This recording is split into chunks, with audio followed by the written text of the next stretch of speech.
अस्सलाम वालेकुम to all student. आज 10th क्लास की इंग्लिश की जो न्यू बुक है उसका यूनिट नंबर 5 है दी हैप्पी प्रिंस। उसके हमने क्वेश्चन आंसर्स करने हैं। तो फर्स्ट क्वेश्चन उसका है जी, why is the statue of the happy prince crying even though he was known as a happy prince during his life. यानी कि सवाल का मतलब है खुशबाश शहजादे का मुजस्समा रो क्यों रहा है हालांकि वो अपनी जिंदगी में खुश शहजादे के नाम से मशहूर था। तो आंसर इसका है during his life he lived in the palace of Sans Souci where sorrow was not allowed, so he never saw the misery of the poor.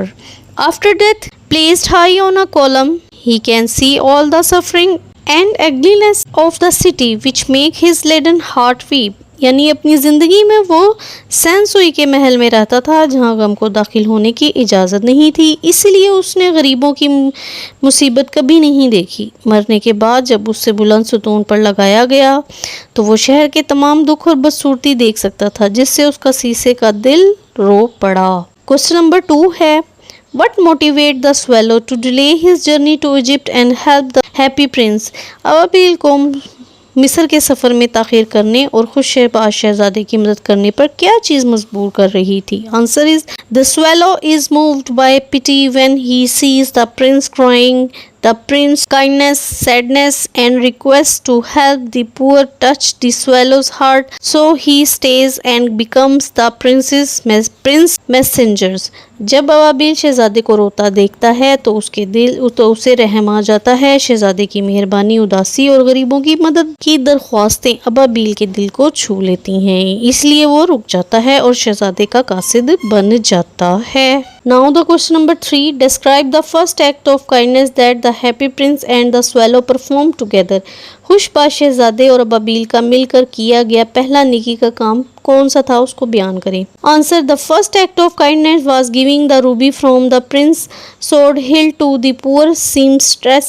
The swallow cried the ruby to her sick son who was crying for oranges. पहला नेकी का काम शहजादी की तलवार की दस्तार से याकूत निकालकर गरीब दर्जन को देना था। अबाबिल वो याकूत उसके बीमार बेटे के पास ले गया, यानी कि जो माल्टे मांगने के लिए रो रहा था। ठीक है। Now the question number 4, how does the relationship between the happy Prince and the swallow change through out the story? कहानी के दौरान खुशबाश शहजादे और अबाबिल का रिश्ता कैसे बदलता है?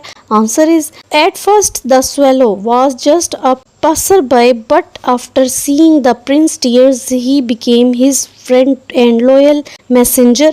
Finally the swallow's love grew too strong that he stayed with the blind prince till death, even sacrificing his life for him. शुरू में अबाबिल सिर्फ एक राहगीर था, लेकिन शहजादे के आंसू देखकर वो उसका दोस्त और वफादार कासिद बन गया। आखिर में अबाबिल की मोहब्बत इतनी बढ़ गई कि वो अंधे शहजादे के साथ मौत तक रहा और उसके लिए अपनी जान भी कुर्बान कर दी। Now the question number 5, what does the prince mean when he says there is no mystery too great a misery? जब शहजादा कहता है मुसीबत जैसा कोई बड़ा राज नहीं है, तो इसका क्या मतलब है? Answer is, he means that the suffering of poor people is the greatest mystery in the world.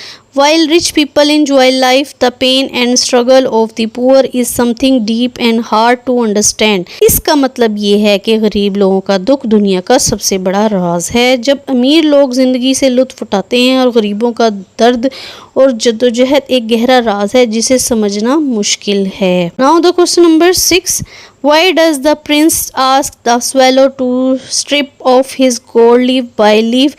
What effect does this have on the people of the city? शहजादा अबाबिल से अपना सोना वर्क क्यों उतरवाता है? इसका शहर के लोगों पर क्या असर होता है? तो आंसर है, the prince asked the swallow to strip his gold and give it to the poor because wealth can bring them food and comfort. After receiving the gold, the children faces become rosy and they laugh and play saying we have bread now. शहजादा अबाबिल से अपना सोना उतार कर गरीबों को देने को कहता है क्योंकि दौलत से उन्हें खाना और आराम मिल सकता है। सोना मिलने के बाद बच्चों के चेहरे सुर्ख हो गए और वो हंसने खेलने लगे और कहने लगे अब हमारे पास रोटी है। Now the question number 7. What message do you think Oscar Wilde is trying to convey about wealth, beauty and true value? आपके ख्याल में ऑस्कर वाइल्ड दौलत, खूबसूरती और हकीकी कदर के बारे में क्या पैगाम दे रहा है? ऑस्कर वाइल्ड जो है इस स्टोरी का जो है वो राइटर है ना, तो इसलिए उसको बयान किया गया। तो आंसर है Oscar Wilde shows that the true value is not in wealth or outward beauty but in kindness, sacrifice and help others. The golden statue became dull but gains real beauty through selfless acts. Oscar Wilde दिखाता है कि हकीकी कदर दौलत या ज़ाहिरी खूबसूरती में नहीं है बल्कि मेहरबानी, कुर्बानी और दूसरों की मदद में है। सुनहरा मुजस्मा बेरौनक हो जाता है लेकिन वो बेगर्ज कामों से हकीकी खूबसूरती पा लेता है। Now the question number 8, last and 8 question. What is the symbolic meaning in the swallow drying at the prince's feet and the leaden heart not melting in the furnace? Ababeel का शहजादे के कदमों में मरना और शीशे का दिल का कभी भट्टी में ना पिघलना और अलामती तौर पर क्या मायने रखता है? तो इसका आंसर है symbolically is shows that true love and selfless sacrifice are eternal.